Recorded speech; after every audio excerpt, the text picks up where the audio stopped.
مدینہ منورہ میں قحط آ گیا، قحط آ گیا، کیسا قحط آ گیا کہ بالکل گندم ختم، آٹا ختم، جو ختم، بارش ختم، خشک سالی۔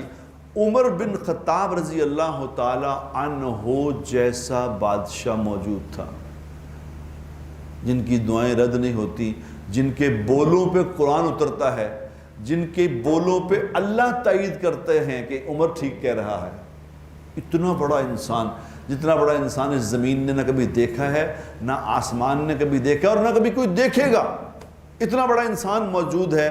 22 لاکھ مربع میل پہ حکومت ہے، صحابہ موجود ہیں، قحط آ گیا اور کتنی حکومت ہے۔ تو کیا کیا عمر رضی نے خط لکھا عمر بن عاص رضی اللہ تعالیٰ عنہ کو مصر میں، جو مصر کے گورنر تھے، مصر میں ہریالی تھی، مصر میں خط لکھا کہ عمر مدینہ منورہ میں بہت بڑا قحط آ گیا ہے تو غلہ بھیجو۔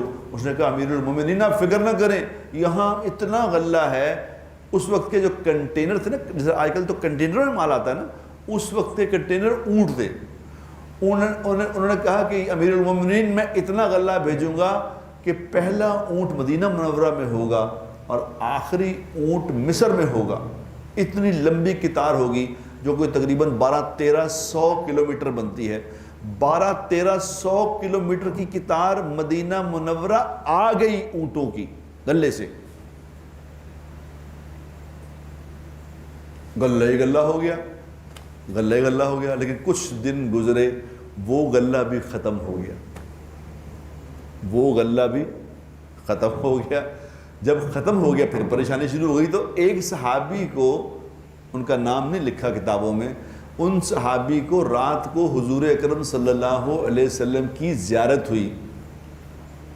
تو زیارت میں آپ صلی اللہ علیہ وسلم نے اس سے فرمایا کہ عمر کو جا کے کہو کہ میں تو اس کو بڑا عقل مند سمجھتا تھا، میں تو عمر بن خطاب کو عقل مند سمجھتا تھا، یہ کیا کیا اس نے؟ یہ کہہ کے خواب ختم ہو گیا۔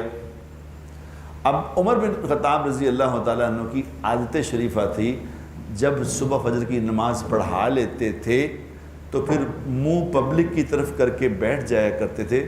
اسی طرح حضور کی بھی عادت شریفہ تھی کہ لوگوں سے پوچھا کرتے تھے رات کو کسی نے کوئی خواب دیکھا، پھر اس کی تعبیر بتایا ہوا کرتے تھے۔ اب پوچھا کہ کسی نے خواب دیکھا تو ان صحابی نے کہا جی میں نے خواب دیکھا۔ کیا دیکھا؟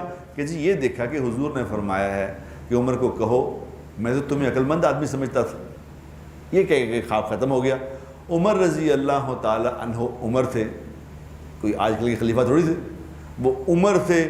انہوں نے جب یہ خواب سنا تو ایک دم روتے ہوئے بقیع کی طرف بھاگ گئے، جو جنت البقیع بنی ہوئی ہے نا، اس کی طرف بھاگ گئے۔ جب وہ بھاگے پیچھے پیچھے لوگ بھی بھاگے، سارے لوگ بھی پیچھے بھاگے کہ امیر المومنین کو کیا ہوا، ایک دم چیخے مارتے ادھر گئے اور وہاں جا کے 2 رکعت نماز استسقاء پڑھی اور اللہ سے معافی مانگی کہ یا اللہ مجھے معاف کر دے، مجھے تو تجھ سے مانگنا چاہیے تھا، یہ میں نے عمر بن عاص کو کیوں کہا؟ مجھے سمجھ لگ گئی کہ میرے نبی نے کیوں کہا یہ، میں تو یہ کلمہ آدمی سے یا اللہ مجھے معاف کر دے، یا اللہ معاف کر دے۔ جو رونا شروع کیا، سب نے رونا شروع کیا۔ ان کے روتے روتے آسمان پہ بادل آ گئے اور بادل ان کے وہاں موجودگی میں بارش ایسی برسی کہ ہریالی ہریالی ہو گئی، سب کچھ ختم ہو گیا۔